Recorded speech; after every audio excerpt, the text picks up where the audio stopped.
Alright, Hatchbox here, and I'm going to show you today how to repair a first generation CRX fender. It's made out of ABS plastic, and they have a real common problem. Zoom in. Can you see this crack here? Yes. This is the common problem that the CRX fenders have. They tend to break right along this bolt hole here.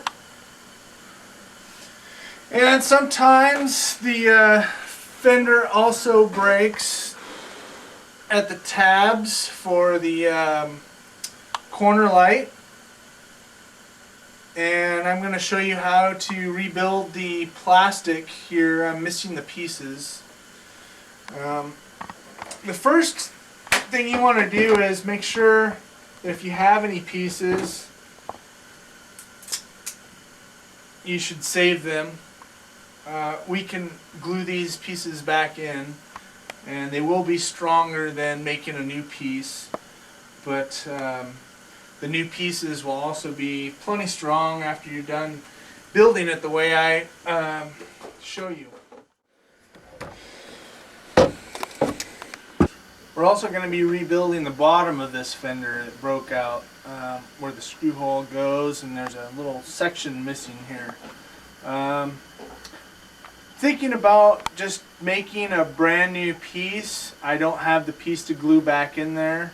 There's also a possibility of cutting the bottom end of another fender off and gluing the whole section on. Haven't quite decided on that, but we'll see later in the video what I end up deciding. Alright, so the first thing we're going to do is sand the fender down and remove all the paint that we can around the area we need to fix. The front side isn't as important as the back side. This is where we're going to be doing most of the strengthening.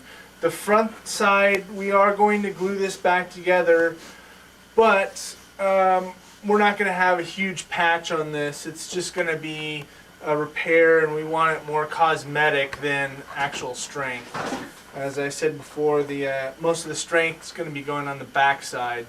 We're going to be adding in some fiberglass to also add in some more strength.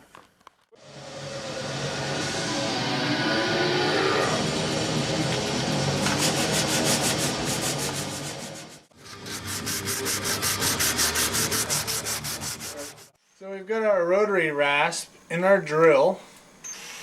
Zoom in.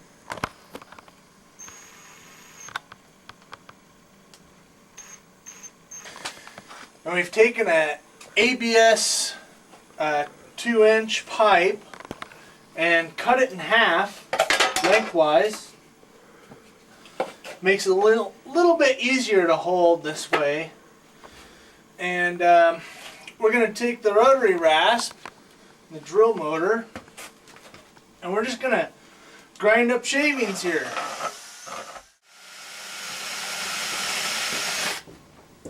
Okay, now that we've ground some of this pipe up, you want to go back through and take out the large chunks. Cigarette butts, plastic, $50 bill, beer cap, peanut shell. Yeah, all you want is the very small chunks. You want a nice fine powder.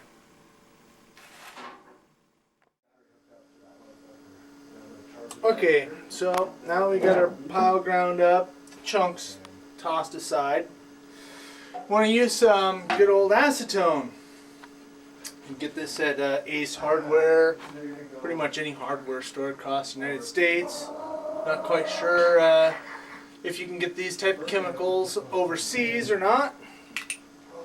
Probably can. It's a pretty common chemical.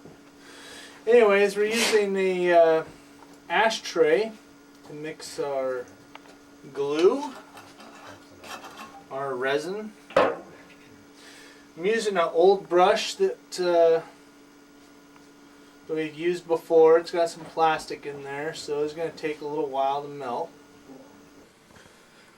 So we've got about 3 tablespoons of acetone in this ashtray. And I'm going to take some of these granules, a good sized pinch, pretty big hands, and I'm going to put that in there and just start mixing it up.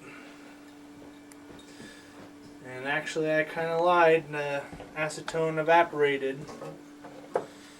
I've got a lot less than I need. I'm going to add a little bit more.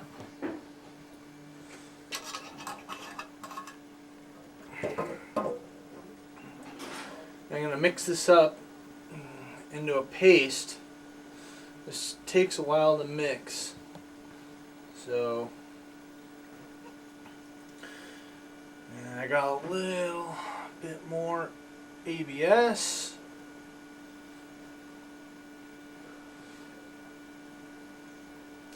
And it's pretty watery right now, but just keep mixing it in. And we want to get it to about the consistency of honey. You want it still viscous so that you know, you can pour it out of the container, but we still want it somewhat liquid. The other reason why I like it about the consistency of honey is that way when you put it on a surface that's upright, it will stay, it won't just run off. Where's that gonna be? I don't know, it's Dave. I don't know. As you can see, this is fairly thick. It's still somewhat gooey. I could probably add a little bit more to this.